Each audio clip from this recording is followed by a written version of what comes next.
reunião hoje? Hoje tem uma reunião extraordinária, assunto novo. Foi uma reunião importante porque nós tratamos desses fatos novos que vieram ao conhecimento público e que reforçam que o ex-presidente não teve direito a um julgamento imparcial e independente. Então, são fatos que nós vamos utilizar para reforçar a nulidade do processo e a inocência do ex-presidente Lula. De que forma que vão ser essas ações agora?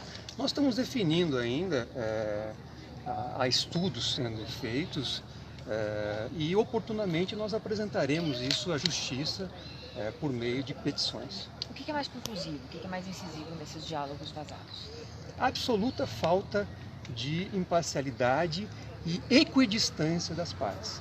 A acusação foi tratada de uma forma diferente da defesa. Há claramente uma coordenação do juiz da causa em relação ao trabalho da acusação.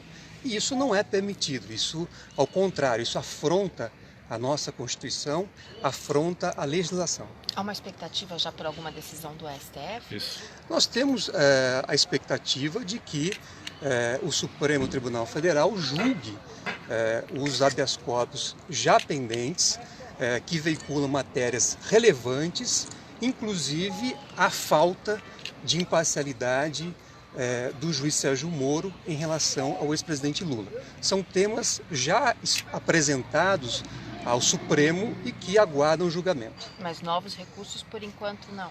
Nós temos a possibilidade, com esse material, de levar também fatos novos ao Judiciário para reforçar aquilo que nós sempre dissemos.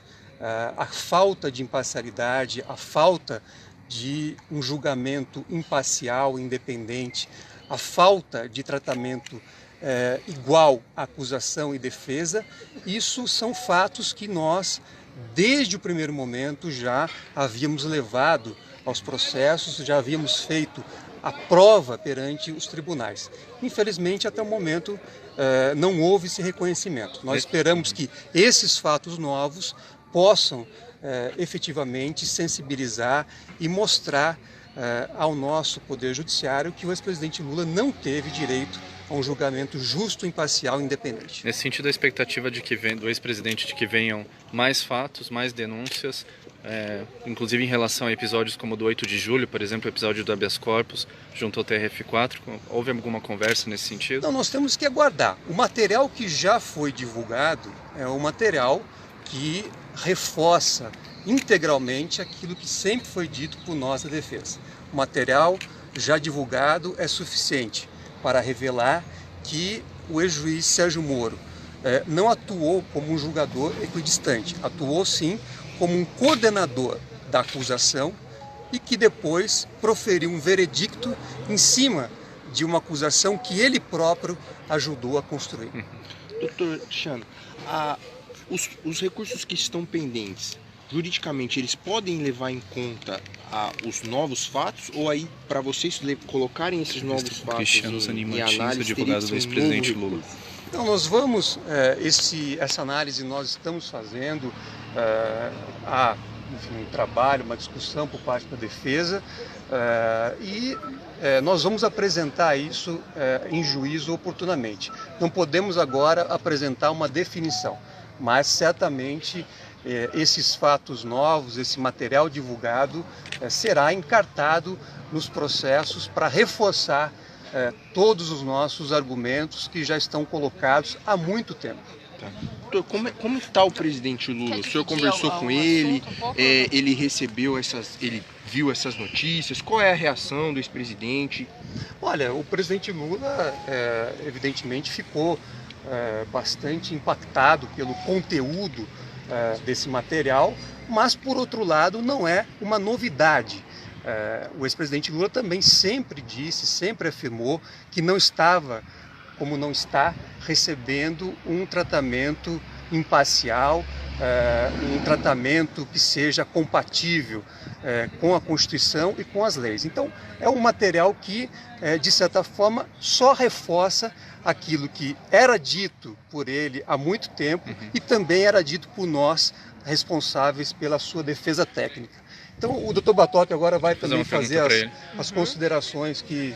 E já trilhando este caminho aberto pelo Dr. Cristiano, duas foram as surpresas do presidente Lula. A primeira foi quanto à rapidez com que a verdade veio à tona, através desses diálogos captados e levados à publicação pela imprensa. Em segundo lugar,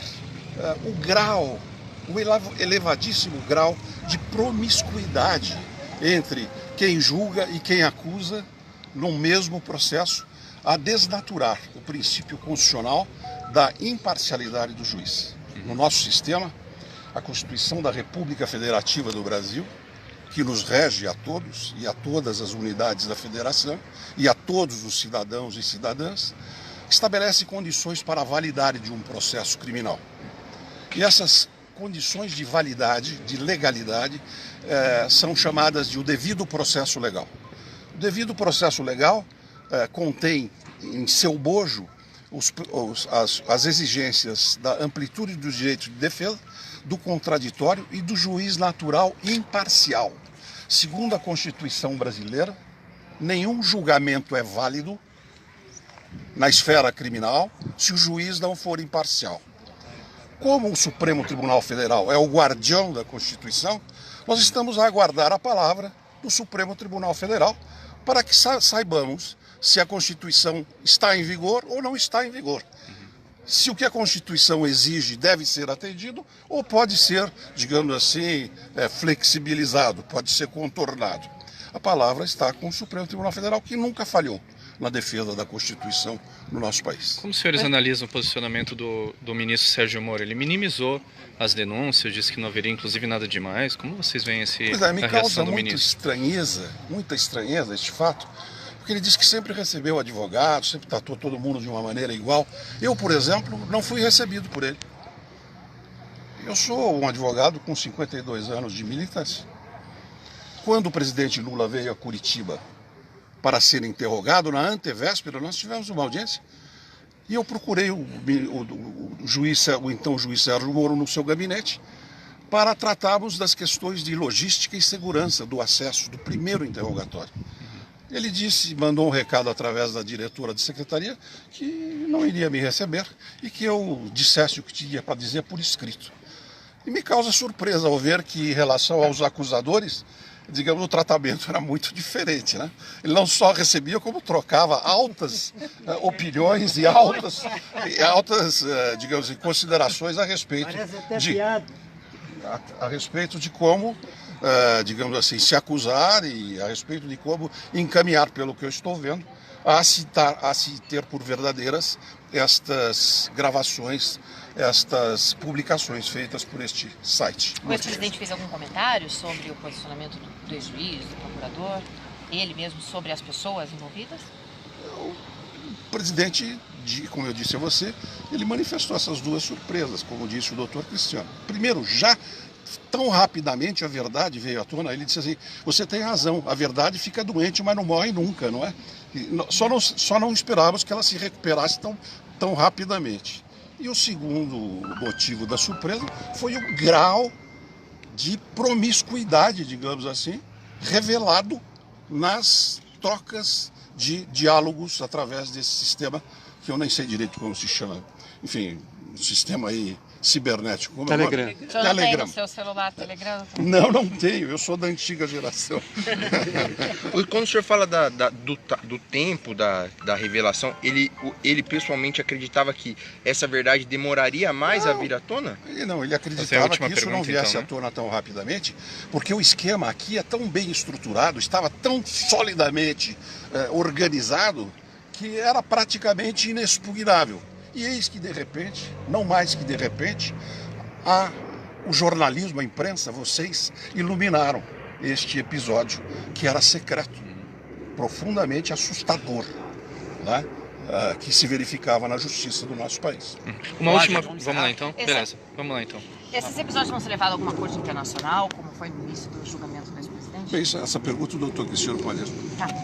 Nós temos, desde julho de 2016, um comunicado feito ao Comitê de Direitos Humanos da ONU, que trata especificamente da ausência de imparcialidade do juiz Sérgio Moro e também de outros órgãos judiciários que analisaram os recursos. E esses fatos são relevantes e certamente serão apresentados ao comitê para que também possa esse órgão internacional fazer o seu juízo e fazer as reparações que são necessárias também no âmbito internacional. Na opinião de vocês, eles devem se afastar dos cargos para a gente concluir? Eu penso que talvez seja uma medida adequada. Me permite? Então nós estamos respondendo em conjunto aqui. A Ordem dos Advogados do Brasil acha. A Ordem dos Advogados do Brasil, o Conselho Federal, está propondo o afastamento de todas as autoridades envolvidas neste escândalo revelado pelo Intercept. Certo. Obrigado aí pela atenção, obrigado pela coletiva.